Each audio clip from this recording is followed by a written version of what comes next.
The content you're about to hear is a part of a paid programming segment. The views, opinions, and statements expressed belong solely to the sponsor and do not reflect those of Podcastic or its host. This segment is for informational and promotional purposes only and should not be considered as advice or endorsement. Listener discretion is advised.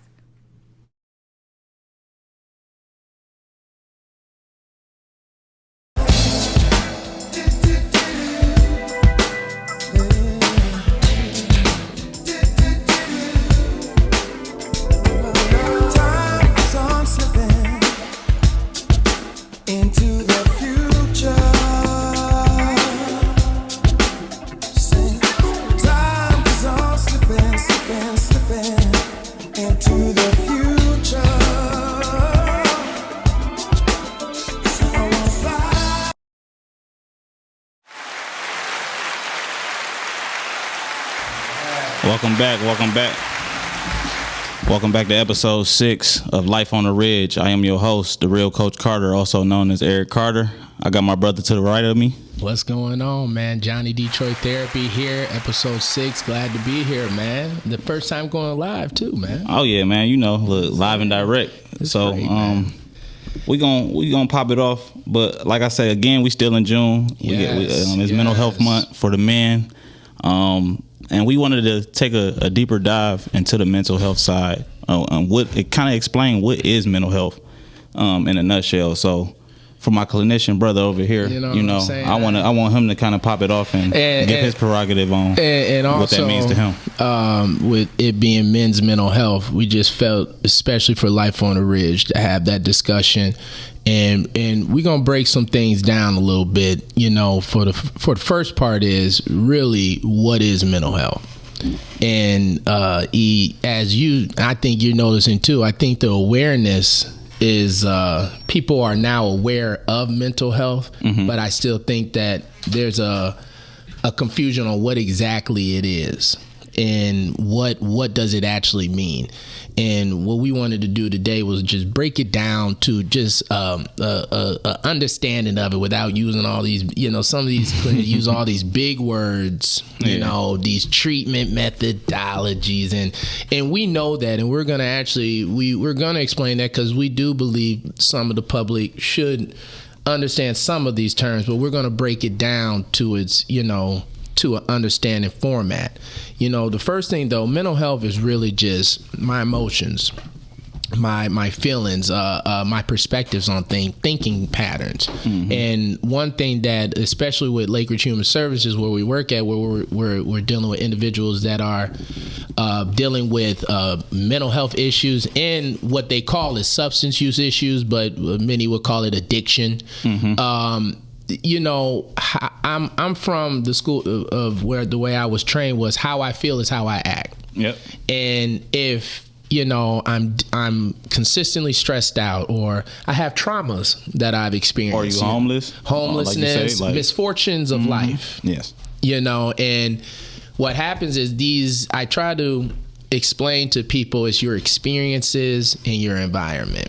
And that ultimately come together. Come together, and your behavior comes into fact. Exactly, and behavior, and that's the main critical part. Like you say, when we dealing with mental health, first and foremost, when we speak of just health in general, the way how we divide it as a mental health, physical health is like, for me, it's health in general. Total wellness. Yes, it's total wellness. Total and it's wellness. Like, you can't have physical without the mental. You can't have mental without the physical. They all are affected, and whatever you're gonna do, so they have to be treated equally and not separated. So I just wanted to touch on that point. And one of the problems is, especially when we're talking about with Black mental health, yes. You know what I'm saying, in certain areas, we're based in Detroit.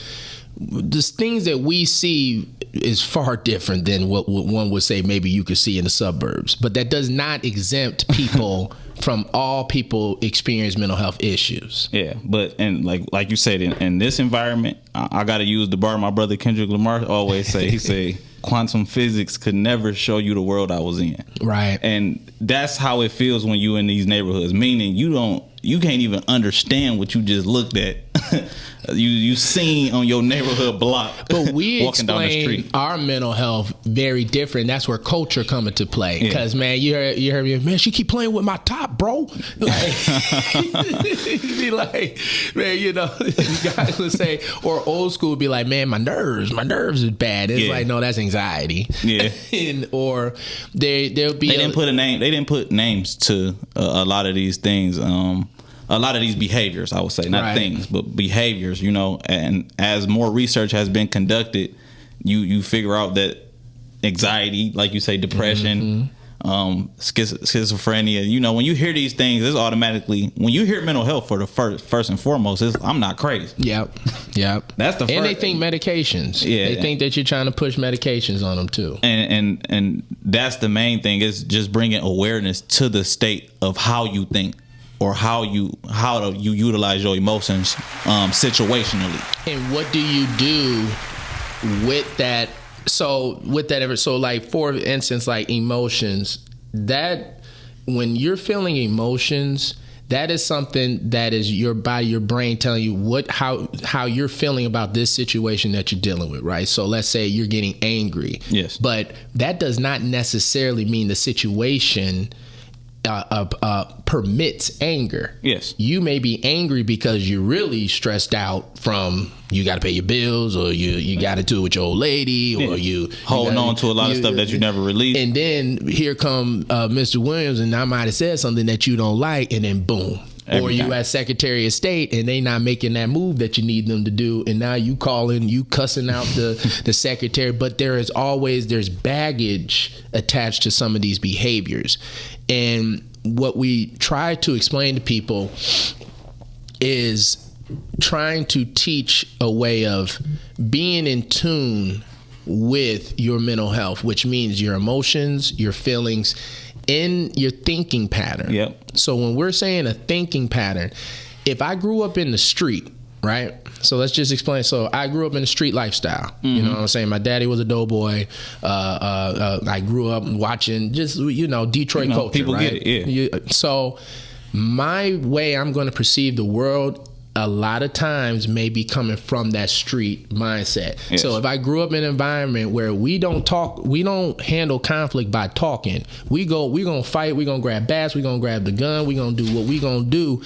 And I have seen that since my age 6 years old. Yeah, it's a disconnect with certain feelings when it comes to street ramifications. You have to detach emotionally from certain things to get certain levels of outcome to incite dominance. Exactly. You know what I'm saying? Your superiority over the competition or whoever you're dealing with. So a lot of emotions get suppressed. And one thing too attached to the mental health conversation is what we try to explain at Lakeridge is skill set, because some households don't teach certain skill sets, and that's what I'm glad you rolled into that point of home training. What is the home training curriculum?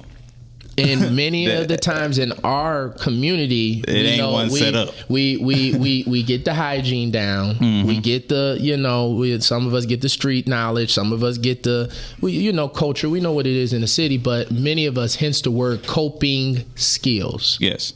That's why they call it coping skills.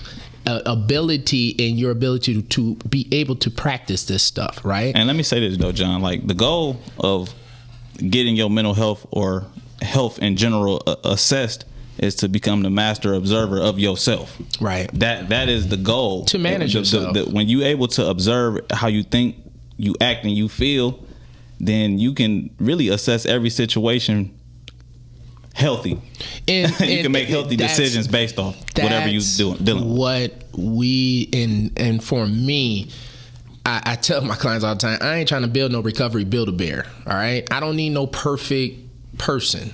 What I'm trying to get you to is a inner sense of continuous personal growth, and accountability of my behaviors, actions that I've done that led to the situation, that led to me having this emotional response. I'm a lot of times as a therapist, and you know this too, now it's sitting across the chair. Yeah. A lot of our misfortunes was from my input on the situation. And a lot of times, and now I understand some things are not your fault, but it's your responsibility. Mm-hmm. And my point by saying that though is, let not to go into relationships, but I'm just going to say this real quick. Mm-hmm. You're in a relationship with someone that you've been seeing the red flags that make you feel a negative emotion continuously. Not no one's perfect. Yeah. But we're talking a continuous negative reinforcement, negative, bad. Everything you even knew she was or he was crazy. Yeah. And now you're in a situation where you're blowing up or a bad negative outcome has happened, but you did not set a boundary to where I'm not engaging in this no more. You know what I mean? Mm-hmm. And what I'm saying is sometimes our misfortunate events, not childhood stuff. I'm not saying, but I'm talking when we grown adults. Yeah. You feel me? I had an input on that. I don't know how to talk to people very well. Mm-hmm. Or I have an attitude problem. And all of that plays, and I think people skip over that with mental health. Character is a part of mental health. Yes. You know what I'm saying? Mm-hmm. No one want to deal with you and you're saying you're lonely, but you have a horrible attitude. No one can tell you nothing. Yeah. And now there's triggering loneliness. And now they get lonely. Now you want to go out and party, or you want to go out and have sex, or you want to go out and get drunk to fulfill that void in you, instead of really looking within to see, why do I have an attitude problem? Mm-hmm. Which attitude sometimes is really, I'm angry. What are you angry about? And sometimes you're angry about your childhood. Yeah. Or you're angry that you were neglected. And you know what I'm saying? Yes. And I think when we speak of anger, and generally, like, all of the emotions, I always say you shouldn't put no emotions on the pedestal over anyone, because they all deserve to get expressed and felt evenly. Mm-hmm. You know what I'm saying? And we only associate anger with being bad. Yeah. As if anger can't be. It's what you do. It's with the behavior that you do with the anger. The anger itself is not the issue. You're allowed to be angry. You are allowed and that's perfectly to be fine. Angry. But what you do next, mm-hmm. that's what matters about the anger. It's like you can't just put yourself in a situation that'll put somebody else at a detriment, or yourself. But being angry is never an issue. And one piece to segue, because with us, my specialty. That's easy to say too. I'm not saying that's just an easy thing to get through. It takes experience of practice, learning yourself. Practice, I would say, because that's a case by case basis. I can't assess nobody based off how I may react when I'm angry, and try to put that on you. You have to learn how to assess yourself. But then, real quick, because you just said something, because and I'm gonna get to my next. But many times we project our feelings onto other people too, and when we're having that conversation of mental health, mm-hmm. you see it all day with social media. You'll see a topic that's going on, especially the man versus woman, and y'all know how I feel about that. I'm tired of it. I'm tired.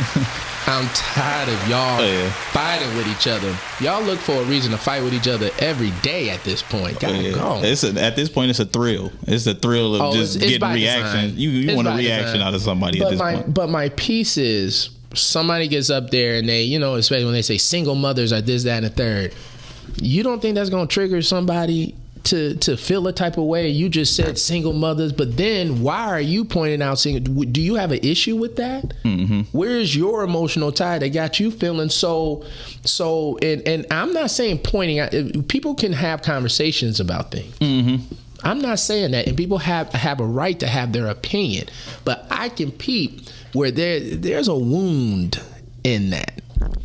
There's anger behind that. There's somebody that was a black man behind that, or a black woman. Mm-hmm. You hurt you, and you want to put the whole group into that, and then you're projecting your situation. Mm-hmm. They'll put a situation was going on between a couple and say, I bet that he did this and that and there. Girl, that's what happened to you. How you gonna put that on him? Yeah. But it's the projection, and that's what I'm saying. When there's undealt with things, and you are not in tune with that bleeds out into our interactions with other people. And then that's when the topic of cycles and patterns come about. Mm-hmm. You know what I'm saying? You dealing with the same man or woman just different face, just different name. You're in the same pattern of dealing with this person that you say continue to disrespect you or and hurt the thing you, is, the common denominator is always going to be your behavior. What is your part in it? And then what people, I'm not attacking you.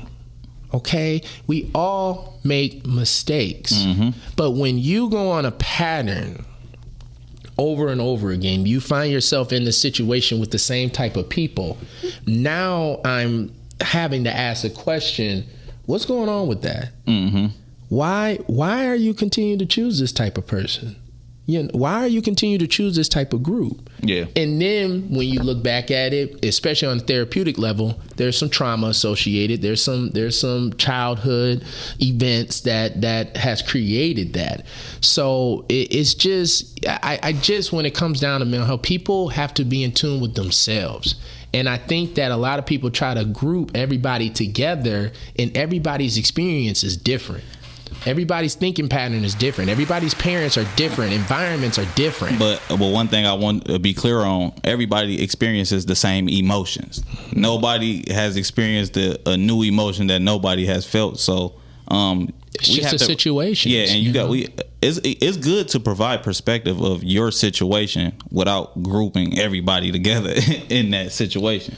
But honestly, when people do that, I can, as a therapist, you know what I mean? But the next piece that I wanted to have, a discussion was, a lot of people with the population that we work with, they are very misunderstood. And I'm talking about addiction and addicts, they call them dope fiends and crackheads crack baby and drunks and all of that. And in our world, we say substance use disorder. But who's gonna walk around and say, I'm a substance user? Well, in our world, in the facility, we do, but we know, dope or addiction. But one thing that I wanted to educate about that is, imagine every emotion that you experience that when you're mad, sad, even happy, overpowering voice. Now, I'm not trying to be spooky or any of that, but overpowering just urge to use. And what happens is, where we try to explain some grace for some people, is you got to understand some of these people may have started using back when they were 13, 14, 15 years old. Let's look back to some people that started smoking weed. We know some people that started smoking weed 16, 17 years old on the norm. You know what I'm saying? And some people, when they start, now I'm not going down the weed is a gateway drug. I'm not going down that route. But what I'm saying is, imagine if you're 14, 16 years old, you're smoking weed, and then you lose both of your parents. And now you have to go into the foster care system. And there is nobody, you feel alone, you're 14 years old, and here's this thing that makes me feel good every time I smoke it. It makes me feel better. It takes the pain of my parents gone away just for a couple seconds. But then what then happens is, through some individuals drink, and some individuals start being with the wrong, we could talk about wrong crowds, or we can even say just environment. Let's talk about the Johnny Depp trial. The part where he talked about when he was about 8 years old, I want to say it was 8, 9 years old. It was something very young, single digits, I believe. His mother would tell him, go get my calm me down pills. And he would get them. And he said one day that he felt a certain type of way. And he was like, I'm going to give me a calm me down pill. You think an 8-year-old can't figure out calm me down? And that's where he said that's where his addiction was born. He was living in the suburbs, mama, and back then we can even talk about some of those suburban addictions. Popping the Valium or popping those opiates. They my suburban house, mom high all day long. So when we talk about addiction, many people always want to run to crack, heroin, the big meth, those addiction names. is exclusive, but in a lot of areas. But let me say something to the young bulls real quick. Drinking lean ain't nothing but liquid dog food. That's all it is. It's nothing but heroin, liquid heroin that you're drinking. But because you're drinking it, it's socially more acceptable than the guy that's sticking it up his arm, or he's snorting and stuff like that. Or here's another piece. Honestly, as a trained substance use a clinician for I've been doing this since 2016. Been at residential, the rehabs, all of that, where they're locked in and all that. Alcohol is the worst one. Mm-hmm. And that's the most socially accepted. The worst one I have come across. Yes. It eats your brain away. You can start having tremors and everything because your brain is fat. It's fatty, and it attaches to fat, and it just breaks your brain all the way down from the damage to the liver. Alcohol I have seen to be. It eats you from the inside out. It literally eats you alive. Now people always think it's crack and heroin and all of that, but between heroin and alcohol are the ones that you can die from withdrawal because the withdrawals. Yeah, the withdrawals are so strong. Crack, you really But the piece about the alcohol is it's so socially acceptable, but there are so many, and it's substance use counselors don't like the term, but there is a truth to it. There's so many functioning alcoholics in this world. Some of them you wouldn't even know it. Mm-hmm. First thing they're doing in the morning is grabbing them a double shot. Yeah.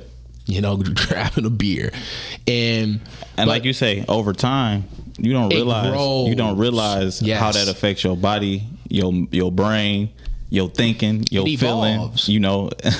And when you come into a situation and you want to do something different, and you cut all of that off, cold turkey or whatnot, you can. That's why you actually need what we would call a treatment. Yes. And it's a skill to learn how to think about really revamp your whole essence of who you are. You have essentially. to. They have to keep you away. That's why they do rehab. That's why when the celebrities, they say, I'm going to they go to Malibu out there. That place is actually is a real thing in the Malibu where there's boats and horses and all of that. Hey, I would imagine, that industry is a different type of industry. But ours, it's really called inpatient treatment. And what the treatment behind that is, I have to take you from the environment because you don't know how to handle not going out to get high or drunk. And then I place you in a clean environment, no drugs, no nothing. And what happens is they go to group therapy and they do individual therapy with the goal of what got us here? What are we dealing with? What is attributing to your continued relapses? And the thing that and it goes back to the mental health side of it, people think after treatment, and for those who have family members that are dealing with addiction, I want to explain this too. Treatment is nothing but the registration table. It's just a start. It does nothing but clean them up. It gets the toxins out of the system for some time. But 29 days, and I've been drinking for 25 years. 29 days ain't going, that's just your registration table. And then they sound very good. Yeah, I feel good. And they do. If they do, they feel really good. They feel confident. But this is what it tends to happen. Life. Okay? Somebody passes away. Money getting tight. Mm-hmm. Relationship getting rocky. Kids. I'm trying to stay up with my kids. Just responsibility. Responsibility alone. And then when we're talking about men's mental health, suicide and addiction is high rates with men. And the piece of it is trying to cope with the pressures of the world. And if you don't feel like you can talk to somebody, which most of us men, I'm a whole therapist. There's sometimes, dog, I don't even feel like I got somebody, and I have to, I got to challenge that. But as a man, I'm telling you, I'm just being, we being 100 here. There's times 2:00 in the morning, my mind's spinning, bro. It's spinning. And I don't know what to do. Oh, man. And some individuals will pray. Some individuals will listen to music. Some people will get a drink. Because they can't, and the things that they're thinking about is traumatic things. A lot of men, what they don't talk about, a lot of men have sexual trauma. The only reason the rates aren't out is because men are not telling it. That's the only reason. Because if for a man to speak up that he was abused or he was molested, touched, or anything, especially, let's just go ahead and we just be honest too, especially if it was by another man that did it to him, that is very traumatic for men. Mm-hmm. And the reason we don't have the rates, they're not open. And some people back, and we talking generations of this too, don't believe that men, some people believe that one, but men don't. What you talking about? Yeah. And that can be a reason why elders work themselves to death because a lot of these things may have happened. Escaping the trauma. Yeah, and you without addressing Grandpop at the factory all day because he don't want to think about it. Mm-hmm. You know what I'm saying? He don't want to think about it. Then when he got to get home, he's got all this going on. All the time to think about it. All the time to think about it. So you know what Papa about to do? He's about to get that ice house. Mm-hmm. And he going to sit on his porch. And he going to smoke his cigarette. And he going to go to sleep. And he going to wake up and do it again. Yep. And that is what mental health is. You know, mental health, what do you do when, man, my mama just passed. Mm-hmm. That's one of the most worst things every human being going to come across that, you know, I'm not trying to generalize because we all have, there's different lifestyles and things about, but just to be clear, that's one of the worst things for someone to go across, losing their mother. Mm-hmm. There ain't no manual for that.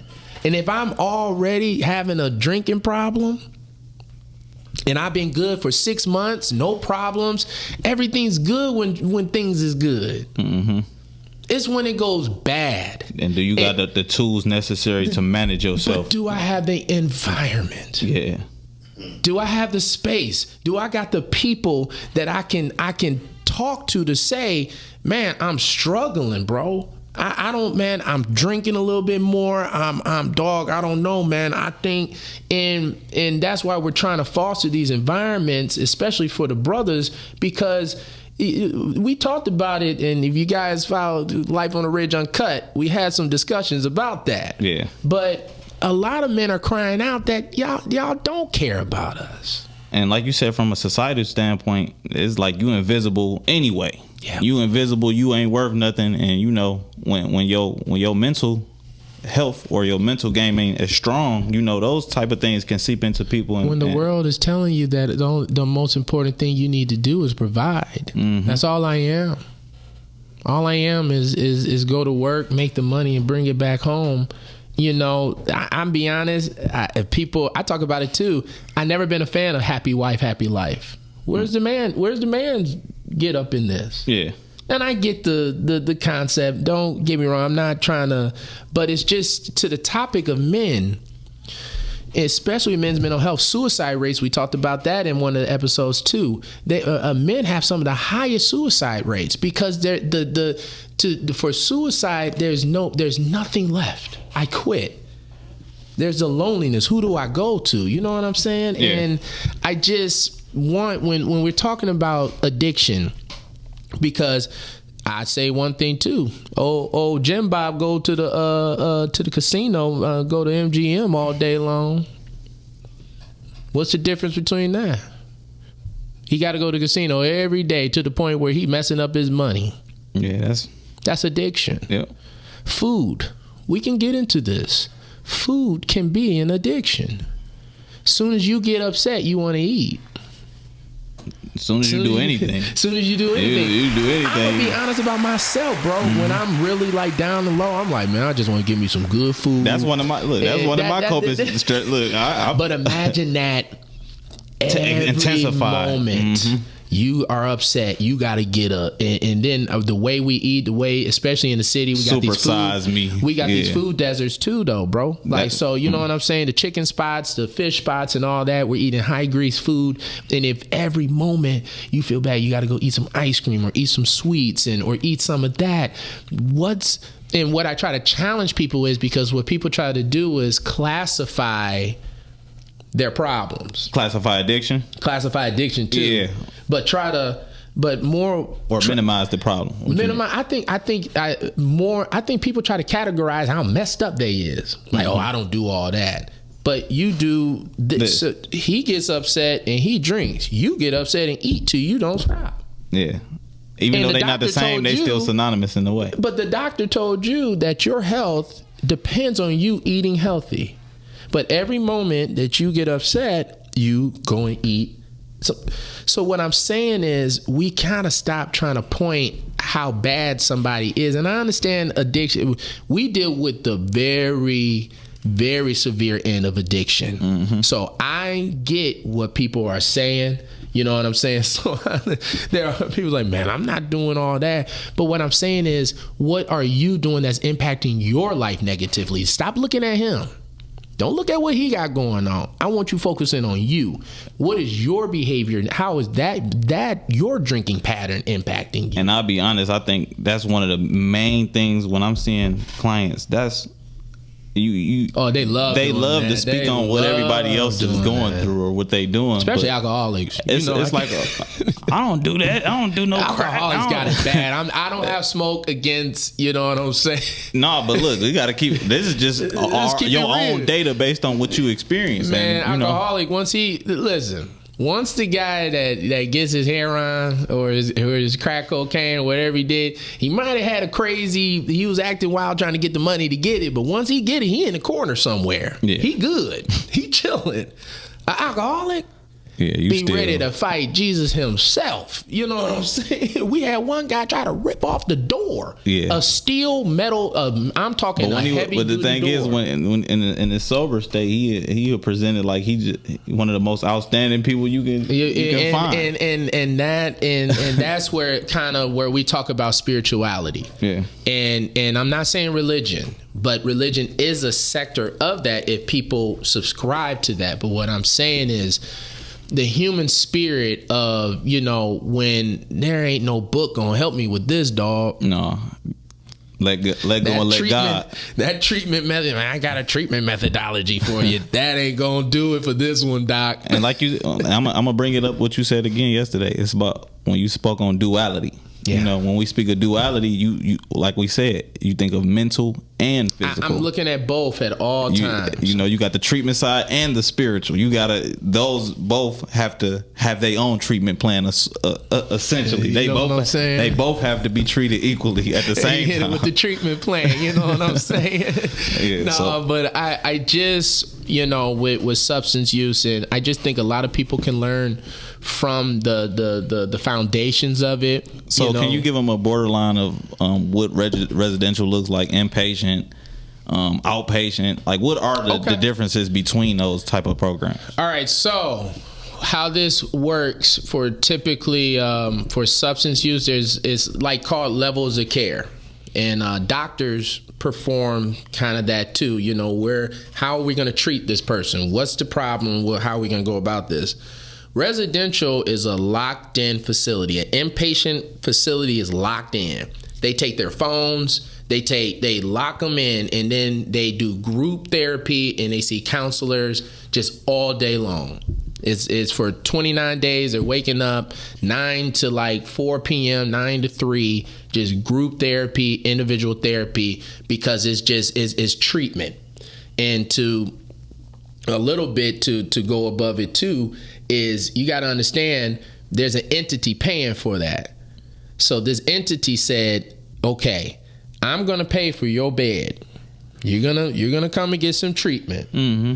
You're going to do these groups because the studies show that this amount of groups or this amount of individual and all of that is needed to help you with that. So after you do that, just trying to explain a little bit, because some people are like, I don't need to go to groups all this. Sometimes, and that's another conversation. It's a case-by-case basis. It's a case-by-case basis, because some people can't, they do have difficulty sitting in, we're talking 9 to, hell, think about going to school.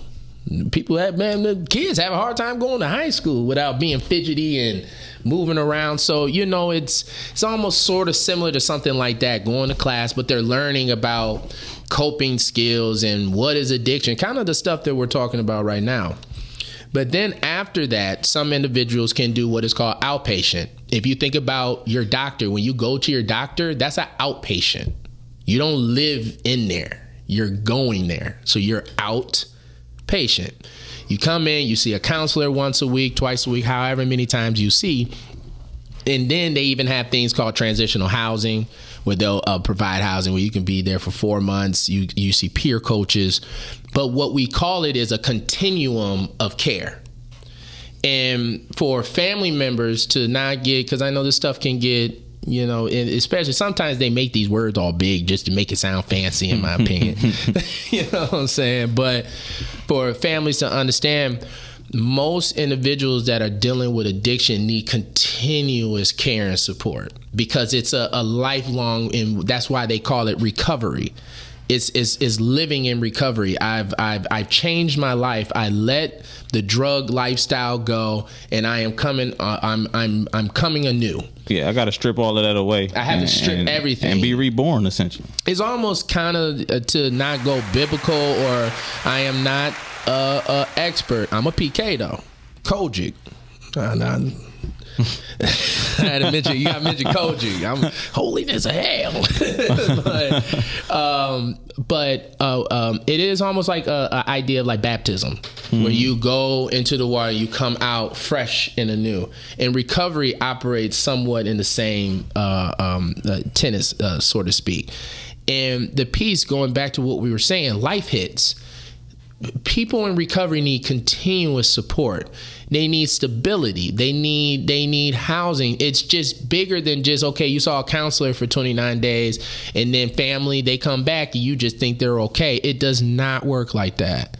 It is going to be a continuous uphill battle, because what you're trying to do is get them to learn how to live without something they have been honestly depending on.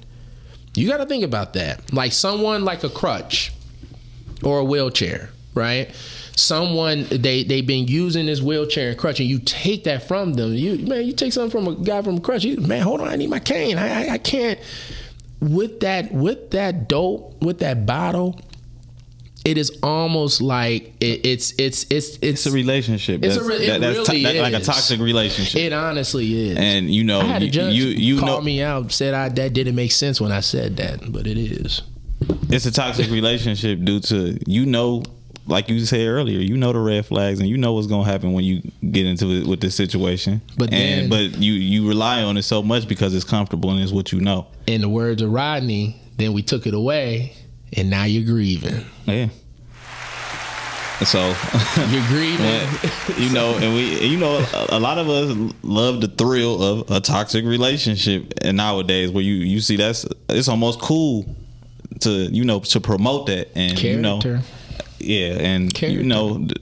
Learning to vet and pay dues to every situation you in, and to be able to assess like, oh no, that's not good for me. I know specifically if I'm around them, I know I'm gonna fall into this, so I already know I can't be around them. Like having that awareness about yourself, that's the luxury of being in these type of environments.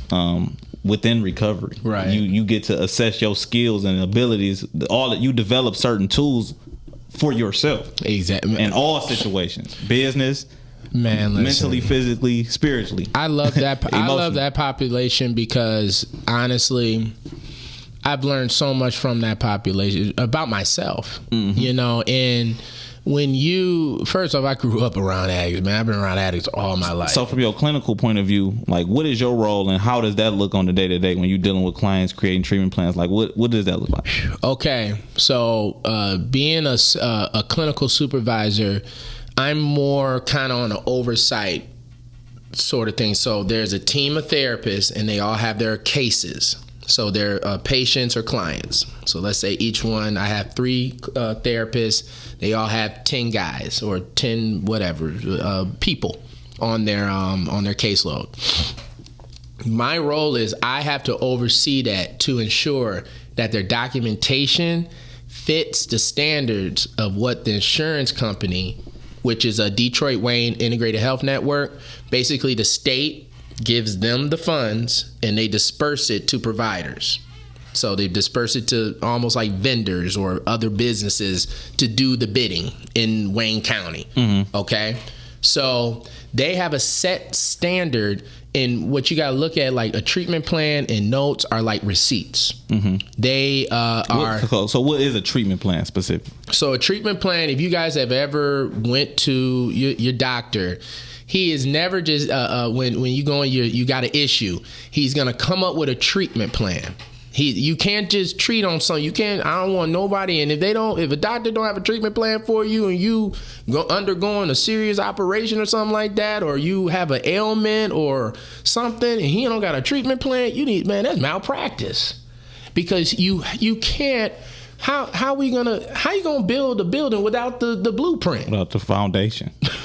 you just had some guys build a house with no schematic, no writings, no nothing to guide them of what we're going to do. So the treatment plan is really just a set plan for that person.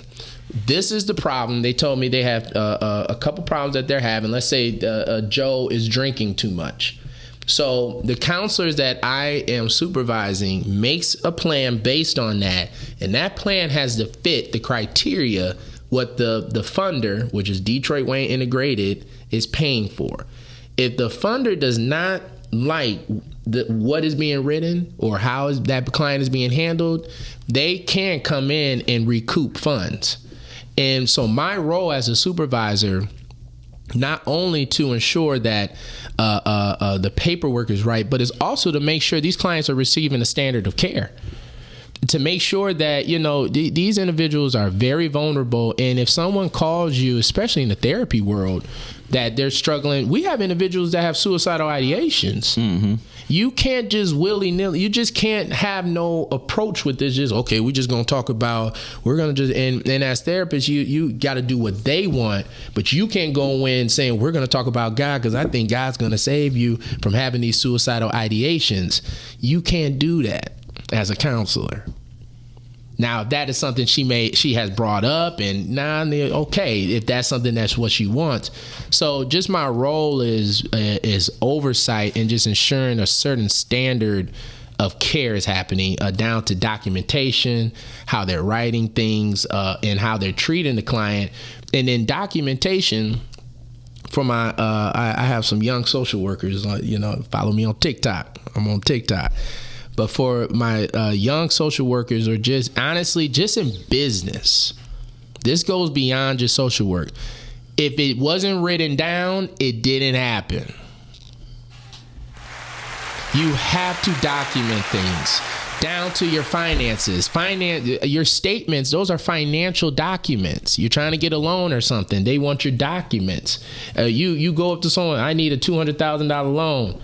They're just going to give it to you. They're going to want official documents. That's why bank accounts matter and transactions and things like that. So therapy is nothing. It's the same thing. Documenting what your client is saying. You don't need to write no book, and making sure that this person is achieving the goals that they set for themselves. Mm-hmm. You know what I'm saying? Now I got to ask, because E's been on the other side for a minute now. Yeah, it's almost going on 2 years, about a year and a half. You've been on it, man. And I guess what my question is, how has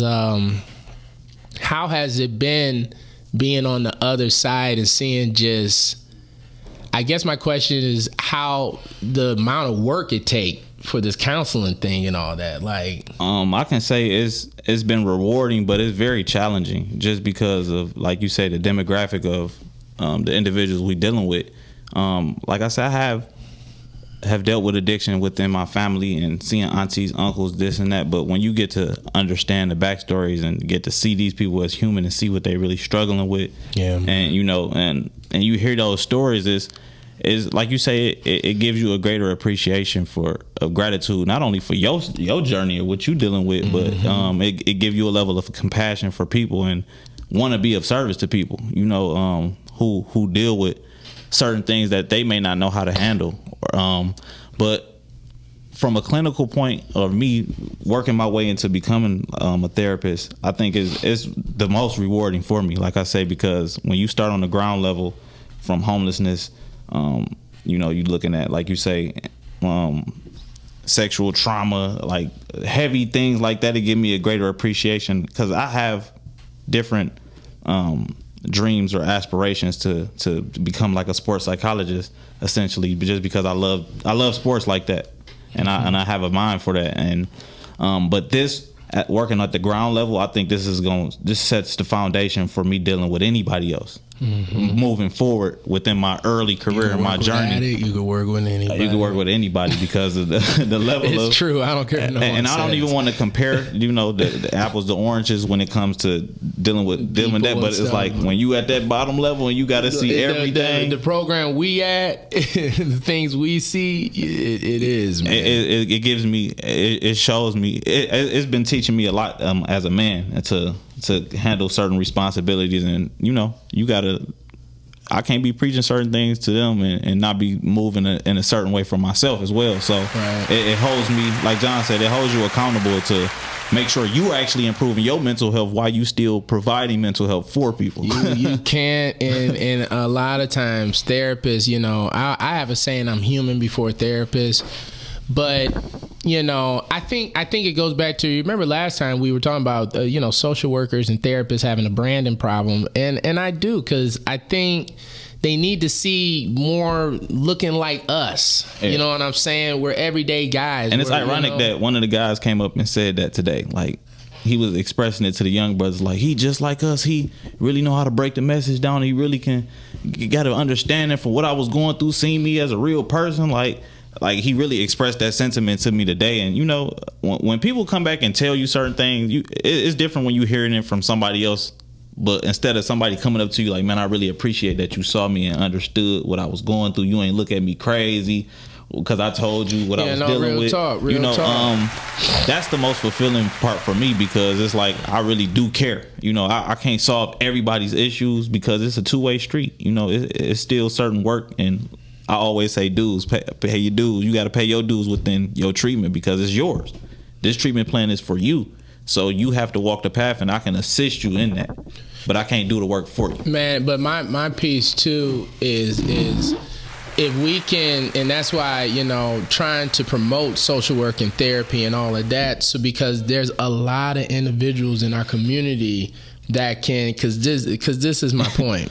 You could be taking a lot of for me, how I look at it, for the guys that's some street guys, it's like you taking away my clientele, man. So it's like that can kind of look like, you interfering with the money and to bring somebody else back to their family healthy. I feel like that's more important and that's more honorable, honestly. And that ain't no knock on nobody, but I gotta just when that's someone's cousin, that's someone's brother. Yeah, so like, and when we speak of community, we all ask these questions. Why we can't just do this and that? With in order to do that, we gotta clear out the minds and weave out who actually mentally capable to have neighbors, to have people that we don't need no. I don't want to say dope. We don't need certain mindsets to continue to plague our neighborhoods, because we want healthy environments. That's just, we want environments to look good. We don't want to see abandoned buildings. We don't want to see trash on the floor. I don't want to see a whole block with no houses on it. Right. And then my piece is too is I want to, when coming out of counseling, one major thing that they're not talking about either is that most therapies were studied on white middle-aged men. Okay, so when you have a case study, I'm sorry, but y'all want me to, you're talking about break it down, brother. A Timothy, but I'm dealing with Daquan. Mm-hmm. You know what I'm saying? And the mental health and with culture involved in there does play a part. So a brother from the east side or the west side or southwest, they gonna have a whole different outlook on life and approach than somebody that's over in West Bloomfield or Bloomfield Hills. That doesn't mean they don't have mental health issues. Yeah. But what I'm saying is, when you go into the therapist and you start, you're black. I've experienced this myself, so I'm telling you, man, I'm just gonna be real. This skinny white kid comes out, just sits down, doesn't even and I'm not age man, I need someone older but you just could look at him and tell hey, you, man, what are you gonna tell me, bro? So then we start talking, language, we use different type of words. I'm saying, all right, bet. excuse me. You know, like I can't open up. You know, I try to tell people therapy is like dating. You're either gonna like them or you're not. And when you have studies that are solely based on one population, populations like the Detroit culture is its own world. Yeah. And if you don't know how to get through to that, there's no reception to that. Bro, and ain't no talking to you about nothing if I can't feel you as a person. Dog, they just had a post talking about Detroit ends don't go to therapy. They just take a ride around Belle Isle and look at the water for 3 hours. By the way, that's a great coping mechanism to still looking into nature too. I don't want to diminish that or minimize that. That's the piece. What I'm saying though, that's culture. Yeah. Because I'm gonna be 100 with you. I got a little motorcycle, a little three-wheel motorcycle. I take a ride around Belle Isle when I'm like, that's why I was dead laughing. I'm like, you know, it was ironic. But my point is, black mental health is different. You're talking about racism, then you're talking about generational trauma, and then there's the historical trauma of what we've been through. So, and then when you sit, and now one thing that now the mental health is aware, the racism, you know, yeah, you're a black man, and I understand. Don't do that. Don't do that. Don't do that. I know I'm black. You know, so it's like they're missing the mark. Mm-hmm. You know, that's why it's imperative of the work that we on the quote unquote what John's saying. Like, it's important that we continue to service the people from our neighborhood. We don't, and that's why it's the most rewarding for me, because it's like I'm doing a service by my people. You know, my cousins, my aunties, my uncles, and giving them a different perspective of how to think. Just giving them different game on. Oh, this is how I did that. So, you know, I'm not saying you got to do it like me, but just take this as an option and put it in your tools. And but my to go even deeper than that too is black people healing black pain. Mm-hmm. You know, some of this trauma that we're dealing with, you know, it's in our community. And it's on us. That's why I really take pride in Lake Ridge, and making sure things, you know, stay clinical and be on point. And I don't walk around saying I'm a black owned business. They just find out. And really, I really say family owned. Mm-hmm. You know, if you really know me, I say family owned because I really cherish that way more. Because you get in business with family. But my piece is, I don't walk around that I'm black owned. You should know. I am a part of this community, and I'm going to strive to give the highest quality of care to my people. You know, now all people are going to reap the benefits of that. Mm-hmm. You know what I'm saying? Because we in Detroit, we in the city, we know is so many populations of people in here. You know what I'm saying? So I'm not nowhere sitting here saying, man, we don't want to deal with white folk or Mexicans or Hispanics or none of that. We're just saying, though, in our community, we're trying to have a center of hope, a center of this is where you can come to get your healing, and all people can. Yeah, one thing you got to know about Lake Ridge is truly a village. Oh my God! You know, it's a village. We so really used to. Shout out to old school logo. Yeah, we've been so accustomed to become islands and think it's a badge of honor to do everything on your own. But it's really more strength in you working together and having a support team or support village to deal with your issues. You know, they say a problem, you know, you have a problem and there's two people on the problem, that's a problem cut in half. Right. So imagine if you got 5, 6 people, 10 people that know what you're dealing with. Nah, you know what I'm saying? Yeah, everybody. Now you really can break that down and get to a solution, you know, and we about making solutions and not just continue to talk about it or the healing or the trauma. And we've had enough of that talk. What are we going to do now that we understand it now? And you know what I'm going to say? There's no way we going to get some community without getting our minds right. Yeah. So I felt, especially being Men's Mental Health Month, we're going to keep talking on this because, brothers, you know, we're really, this is a space for everybody, women included. We're not trying to ostracize nobody, but we want to have a space where black men find a way to make sure we provide, we do the best things that we can, but have mental healing, have mental wellness, man. Learn to live with the pressure. Learn how to live with it. And, you know, to the point of Lake Ridge, and dating back to, you know, with the 60s and many of the programs that they had back then, I'm proud to have a program that's housing people, feeding people, taking care of people, and then on top of that, addressing mental health. You know, and the main goal is that's somebody's mama, that's somebody's cousin, that's somebody's granddaddy. And the main goal is if I send them back to that community, that's a household getting a grandfather back. Mm-hmm. That's a mother getting her son back.